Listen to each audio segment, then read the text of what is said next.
Thank you. Thanks so much, Andreas. Andreas and Jurgen, please, your stage. Okay. Thank you, Andreas, and thank you, Roma, for introducing me here.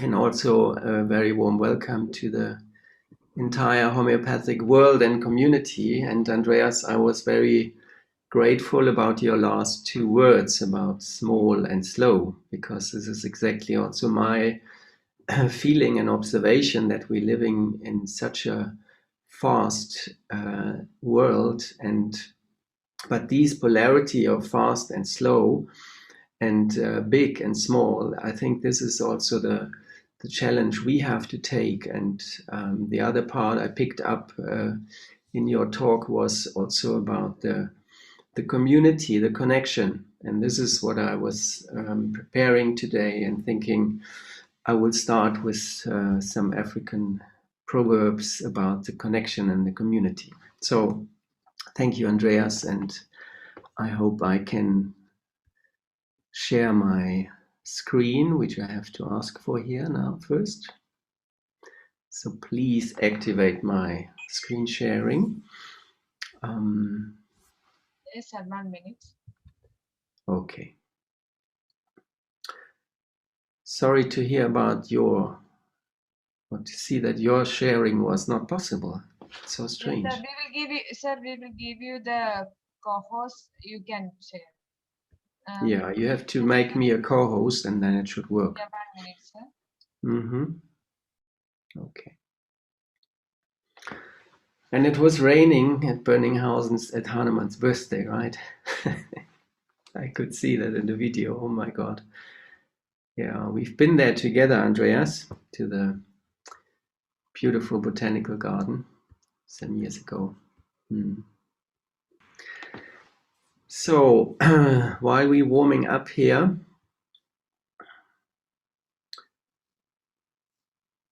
yeah, we could play some music or something.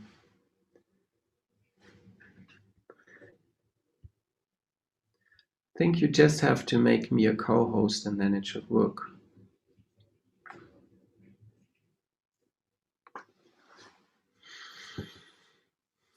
Yes, sir. Host will be give you the permission because I'm co-host. I cannot go.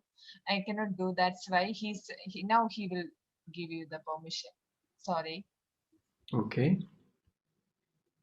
No problem.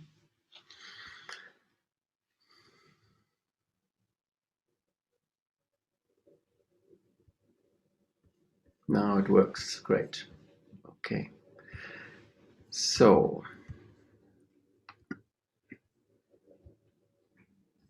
Andreas, you can see my screen now, yeah?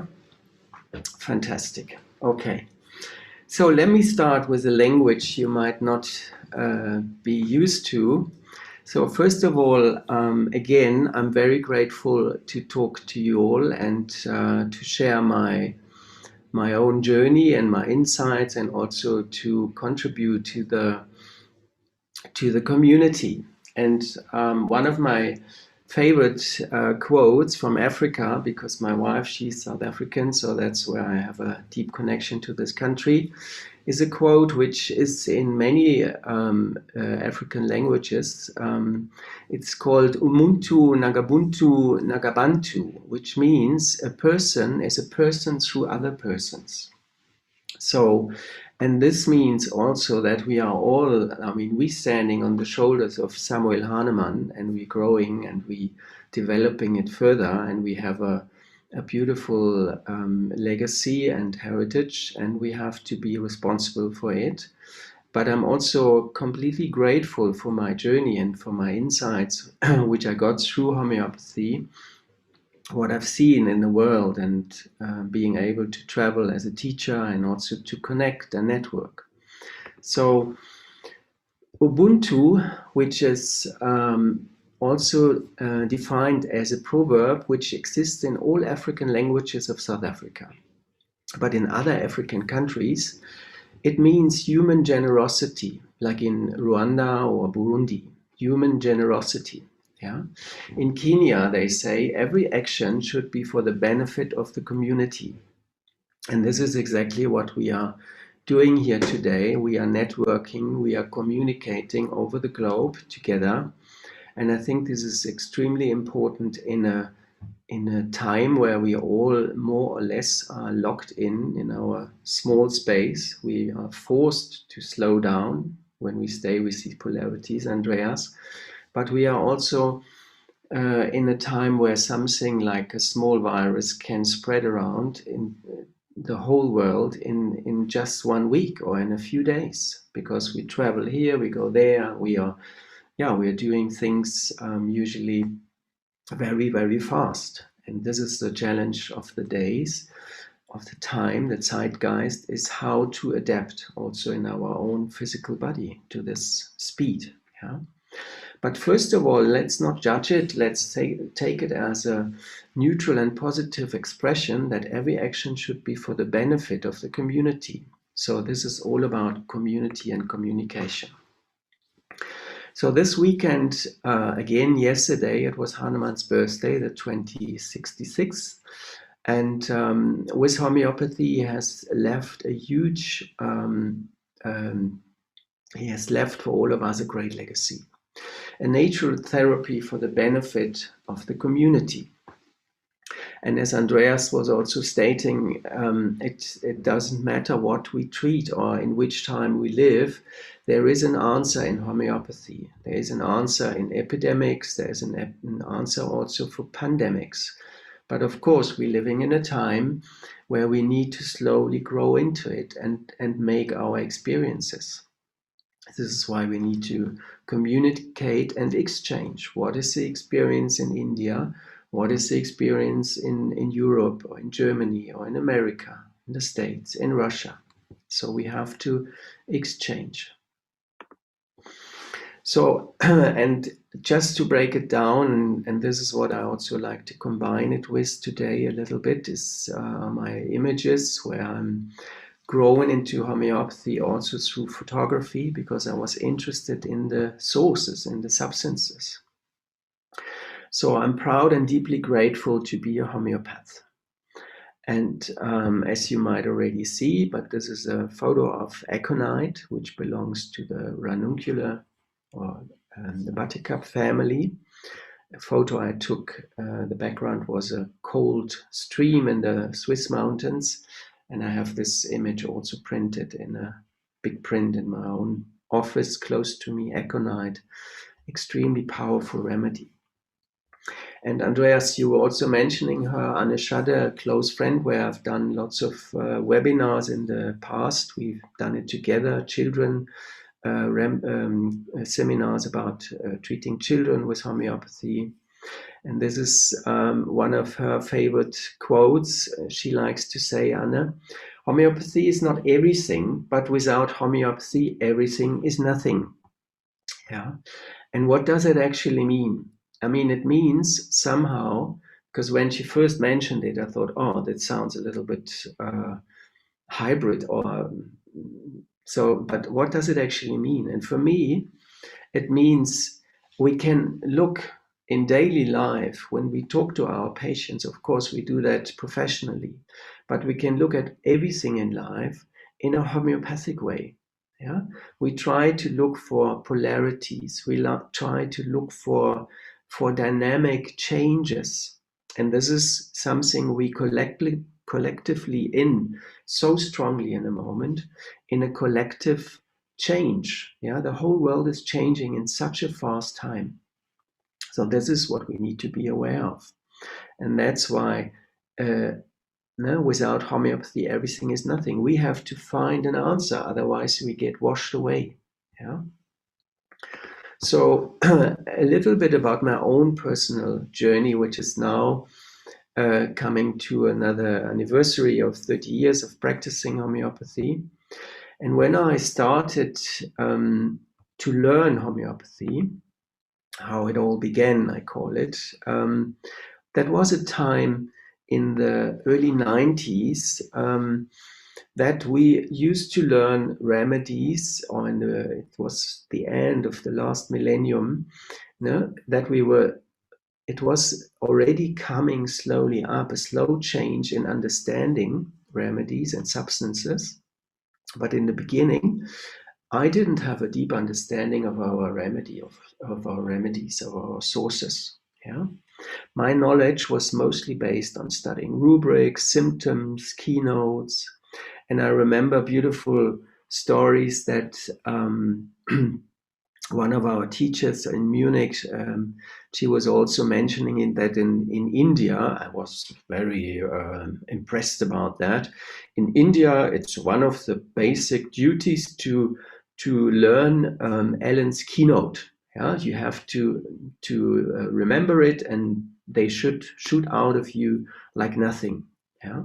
And then I was very impressed by that, to learn remedies, and started also to learn keynotes like you're doing vocabulary.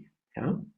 But as coming back to Andrea's small case example about the eupatorium, of course, this is one of the key symptoms when, as soon as you have this, that every bone is sore and you have a cold, a fever, it's one of your first remedies you think of. And these are keynotes. So we were good in that, but we didn't have a real deep knowledge about all the other friends. I call it friends. We stay together like the community. Yeah.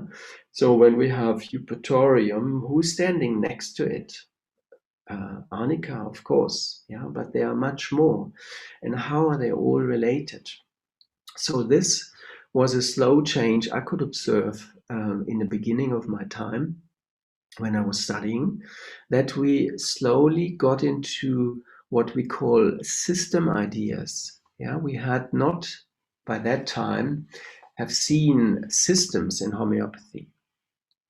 But let me go back to Hahnemann, who we celebrate his birthday on the weekend, is how can we best of bring justice to his aphorism 3, which for me is one of the core aphorisms in his organon. So what does it ask for? And one main expression is, or one key sentence, if the physician clearly perceives what is to be cured in diseases, that is to say, in every individual case of disease. So the knowledge means the indication. And for that, I've, in my own personal journey, I have done a special study, which you will show, which I will share now. But the other very important part in this aphorism is if he clearly perceives what is curative in medicines, that is to say, in each individual medicine, so the knowledge of medical powers. So to really know what is the healing aspect of a remedy and what is it good for. Yeah, so that I wanted to bring justice to as good as possible. So, and after my homeopathic education, which was basic studies of materia medica, philosophy, and etc., I wanted to, or let me just complete this aphorism for you. Because the challenge in every case, in every day, it doesn't matter which method we use, is to adapt what is curative in medicines to the undoubtedly morbid. And this is so beautiful when I just highlight that sentence, to work out what is undoubtedly morbid in the patient. Roman, of course, the PDF of this presentation, I'm happy to contribute later on for those who participate to download it. Thank you very much, Jurgen. You will send me. I will send to the organizers of. Yes, I sent you the PDF. Great. So first of all, I wanted to work out as good as possible what is undoubtedly morbid, and for that, I've done a 3 years training in Jungian psychology in Cologne, which is very close. It's actually between Bonn and Münster on the way, we could say. Andreas is about 200 kilometers away, 250 or 300 maybe. And Cologne is a big city close to Bonn. So there they opened an institute for Jungian psychology. And this training I did there was was basically, the idea was to deeper understand the human mind, how we operate, how we function, but not in a way of doing psychotherapy. It was more like understanding dreams in patients. Yeah. And this is nowadays, I think, very important also to see how, when let's use an example, someone is dreaming about a snake. Yeah. And how can we use those things? It's not like one-to-one where you open the repertory and looking for dreams of snakes. It's like the dynamic behind it. Yeah. What does it do to you when you see the snake, or what does it bring to you? Where does it lead you? And what is the general, deeper, inner feeling? And in sensation homeopathy, now we call this the vital sensation. So does it make you feel narrow, or does it make you feel wide? Does it make you feel afraid? Does it make you feel escape, or whatever? So this is something, and that is a part of my education in the beginning when I was studying with the C.G. Jung Institute, that I learned to bring it always in the personal context. So what is the personal context? What is the personal story, and how does the person express that? This is what I was aiming for, what I was looking for, and that's why I did that training. Jürgen, So, einen Moment. Hier ist Yes. immer noch das Video mit Anne Schade. Das Bild ist transportiert nicht. Ähnlich wie bei mir vielleicht. okay. So you also stuck. Which slide are you stuck? With the pulsatilla and Anne Schade quotation. Okay, sorry for that. If that happens again, please tell me straight away. Yeah, we don't know. Then we didn't know. We couldn't see if you changed the slides. We don't know that. Okay, so let me see what we'll see now. But it's very bizarre why that happens. What can you see now? You see C.G. Jung? No, it's still saying it's starting. The screen sharing has started, but there's no image. Oh, okay. So now I'm stuck as you are. It As looks you, like a similar problem. yes. That's no technical problem. I would like to ask technical support, Jitli. Because this is nothing we can solve here, it looks like, because we're doing the same like we usually do. I can share my screen, but if I do so, I will go to the main desktop now as well, like Andreas did. Yeah. Now we can see. Now you can see the whole desktop, I guess, right? Yes. Okay. So now I will try to go back. Can you see now the slides, or what? Yes. Can you? Now it's Okay. perfect. Yeah. Okay. All right. So sorry we got stuck with that. I mean, the organon, you're not missing these lines. I was just speaking about it. But in order to find out what is the undoubtedly morbid in a patient, yeah, this is why I did this psychological training in Cologne. And so let me carry on from here. So you can see now the slide, Andreas, with the different kingdoms. Good, fantastic. So, and that was or let's say, if we have in a case, in a situation, found out what is undoubtedly morbid, so what has to be cured in the patient, then of course we need to bring a lot of attention to understand our remedies. What are we working with? Yeah. So, and this deeper understanding and finding in understanding in substances, that is a main aim of my last, let's say, 20-25 years, to understand systems of remedies. And I think we can be grateful not just for the beginning of the work, what Hahnemann did, but also, of course, of our teachers, where we stand on the shoulders now, that we had Jan Scholten with his classifying of the periodic table as the beginning. Now we had Rajan Sankaran, who brought a deeper understanding in this. We had Mikalia Kier, who beautifully has shown us also the understanding of plants, but simultaneously we had teachers, and this is what I mean about the collective and collaborative work. We had teachers from all around the world who were working the same time on similar topics. So it's not just what we make that joke about, the Swiss drops, which are called Ricola, who founded it. It's not important who founded it. It's important that we have it as a tool. So, and that's why name dropping is for me not that important. It's mostly about that we find this deeper understanding. And how can we do that? And my personal approach was, you see the change, Andreas? You see the next photo? Okay.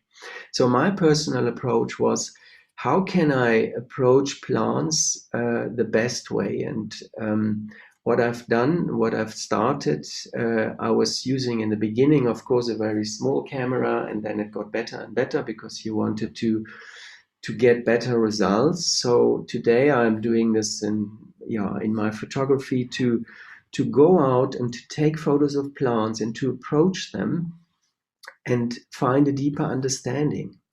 Because for me, this was in my education in the beginning, it was actually missing this getting in touch to Mother Nature, getting in touch to the sources around us. And we had a intellectual knowledge. We were even abbreviating the remedies. We wrote little tables with remedy names, but we abbreviated them. There was no picture coming up. We wrote rust tea or rust tox, but what is rust tox? Yeah.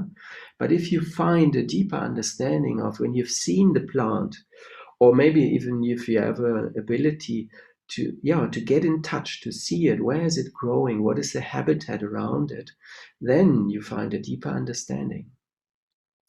For example, a few days ago, we had the pulsatilla in the garden was growing beautifully.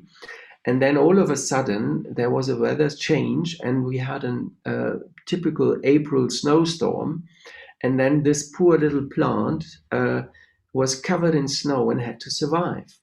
But the result is it doesn't die. She's able to yield. She's able to bend over. She's able to carry even a burden of snow on her head, but she's not freezing to death. So pulsatilla has this flexibility and being yielding and being adjustable. Yeah? But of course, it's also overwhelmed by sudden change. And this is what we need to address. And that is my approach in the plant kingdom, that I did a lot of plant photography, and then I thought, okay, what are you doing with it now? And so what I've done first is I took galleries of, put them into families together, and then I named them in Latin, in English, and in German, so that we have, this is our common language in homeopathy, is a Latin name of substances. Otherwise we would be completely confused, because in each country, in each culture, we have different plant names.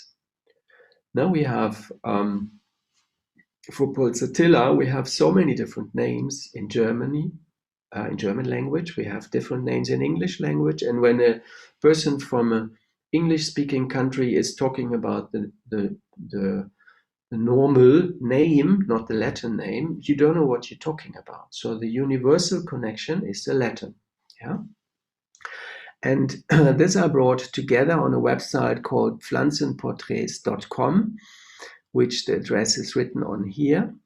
And if you like to go and have a look there, you can browse, you can see, and you can also see who is standing in a collection next to each other.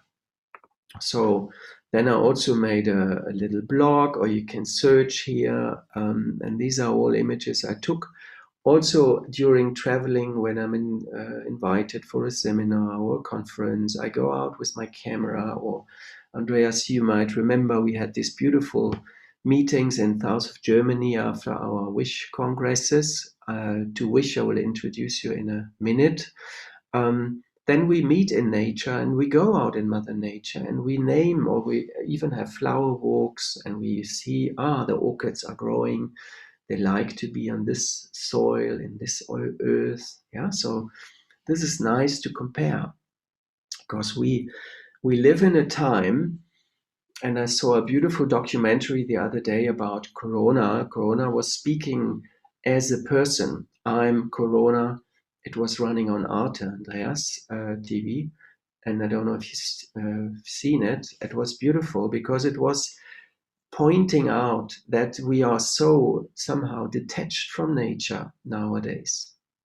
We are so detached that we don't even know how a tree looks like, or how some children, they might not even know where the egg is coming from, or the milk. Oh, the milk is coming from a cow. I didn't know about that. I thought it's coming from this bottle in the supermarket and that's it. Yeah, but where is the milk actually coming from? And what is behind all that to get this milk? Or how is it about all the eggs? How do the chicken have to be treated to bring a result like we are living in now? We have thousands and millions of eggs every day available, but how do we get them? And how are the animals treated? And what is the story behind it? This is an understanding. If we lose this connection, if we lose the connection to nature, I think COVID-19 is only the peak of the iceberg in the beginning. So we have to find a reconnection, because when I go out to travel, or when I just walk in our forests here, I can see, and this is what I mean, homeopathy is not everything, but without homeopathy, everything is nothing.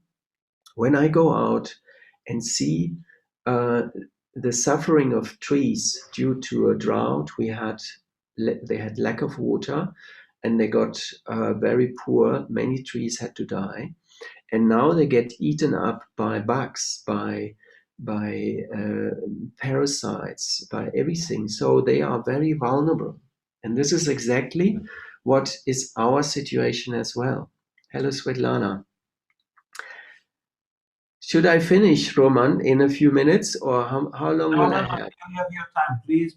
You have your time. Okay. So, and this is for me a very important part, to bring awareness and to see we have to stay connected to nature. We don't detach from nature, because if we're not just looking at the plants and the trees, if we look at the animals, how we treat the animals, then it's very easy that we have this, what they call it, zoose. It's like a disease jumping over from animals to human beings. Yeah? And if there is no natural separation, protection, we are all in danger to dissolve with bacteria, viruses, whatever, and there is no natural order anymore.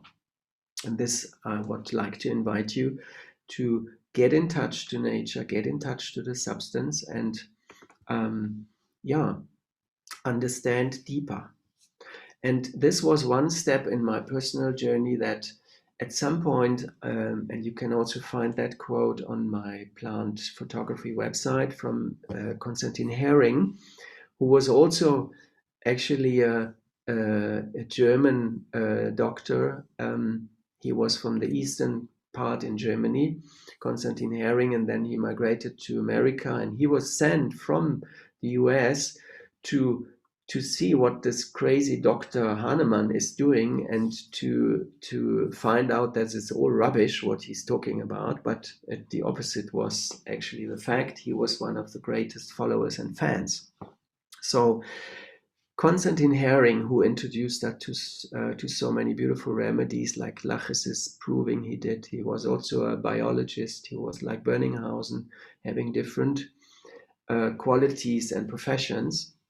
And he was quoting something about looking at families who are similar in their appearance. Yeah. So, and he says here he mentioned the similarities of remedies being in the same plant family. He speaks about form and chemical similarities in members of the same family. And he says there must be an analogy between form and action. Even if the likeness between form and action in a plant family would be superficial, for him, the next step would be to prove if there is the same law of distribution of the remedy forces. For him, the foundation was to prove single parts on as many people as possible to do provings. And then one can go to the next step, the comparison of close relatives. And this work of comparing close relatives is something we are doing in our collaborative network, in our group. So we, first of all, someone in the world is making this observation, and you can see already Konstantin Hering, he started with that. And then we can see, someone else found a connection, someone else made a beautiful observation, and this is what we do, or what I'm so grateful about my own personal journey, is meeting inspiring teachers, friends and colleagues from different schools, from different belief systems. I can learn from every homeopath. There is no good or bad or right or wrong. There is something we can exchange and we can grow on. Of course, we have to prove it ourselves and see, is it working? Is it something I can embed in my daily practice? So, and I met a lot of inspiring teachers. And inside that, these encounters I had, one of the early encounters was with Dr. Rajan Sankaran and his colleagues like Jai Shah, Mahesh Gandhi, his colleagues, Sujit Chatterjee. They worked together and they found out such beautiful things. And since 2011, I'm now in connection. So we also have a little anniversary here, 10 years of working together, organizing regular congresses where we exchange our experience, we show them to the world. We had international conferences every 2 years. We also had an international congress that was our beginning here in Freiburg in Germany. And here you can see one of our colleagues from Israel, Rina Makovitz. She was doing the moderation of this really powerful congress, our first big congress in a university hall in Freiburg. We had more than 400 participants, which is a very high number for Germany. And we had a first trial even in Mumbai in January the same year. And WISH is a group of homeopaths, which is called the World Institute for Sensation Homeopathy. It's an international network where Andreas is also a part of, where Svetlana is a part of, where we practice the sensation method, which is based on classical homeopathy. WISH shares this wonderful tool with the homeopathic community and develops it further. So, and for this year in May, we had the plan to have another international congress in Berlin. Andreas and a colleague from Berlin, Vika Feige, they were planning to do it, but because of Corona, everything had to be cancelled and it was far too risky. And what we can see now is that we even in May won't be out of our lockdown here. It's like a never-ending lockdown story. We are just stuck in. And the only way to connect is via Zoom, via internet, and be connected, in a virtual way. I like to call it living together apart, because this is the way we have to learn to live together. So, and then when I heard about this cancellation, I thought, no, it's a pity, we have to do something. And then I took initiative and I organized the next Congress myself, which is coming up now in May 7 till May 11 in 2021. So it's just 1 month and not even. And there will be a the Congress language will be in English, but we have a German translation, and we are also working on a Russian translation, so that will be available. But English is the main language, and because I'm aware of people who live in countries where it's difficult to attend a European international conference, I now decided to have some. We had early bird tickets, we had student tickets, but now we also have the early bird phase is over. But I introduced now some so-called social tickets. Yeah, social tickets are tickets. When you go to the website, you can see the price. Where is the price suggestion, which was the early bird price for the students, but you can also say, okay, I'm in a difficult situation. I live in a country with a poor income, or I'm also in Germany. We have lots of colleagues because of Corona who got in really serious trouble with their work. They are also in financial problems. So there is a way to pay what you can afford. But I would warmly like to invite you to this conference where we have Andreas, which is here on the top left on this corner. We have Anne Shadder, we have Jai Shah from Mumbai, we have Rajan Sankaran, we have Annette Snevliet from Holland, we have Mahesh Gandhi from India, Dinesh Shawan from India, from Mumbai, Mike Kessler from Munich. We have Paresh Wasani, who will also introduce us to the new updates of Synergy homeopathic software, and me as a moderator. So a bit about dates and time, but this you will all have in the PDF I sent to you. And yeah, if you like to share this, it will be a mixed concept of the evolution of the sensation method in general, how it actually evolved and developed. And this I did in interview form with all the long experienced practitioners, the founders of the method. And then the second part is live presentation of cases, how these practitioners bring their cases out today. So this would be my talk. Thanks so much for listening. If you like to inform yourself a bit more about the work of Wish, this is the website wishforhealing.net. This is my practice, and these Pflanzenporträts, the German word for Pflanzen, plant portraits, you can find my plant photography. Thanks for listening,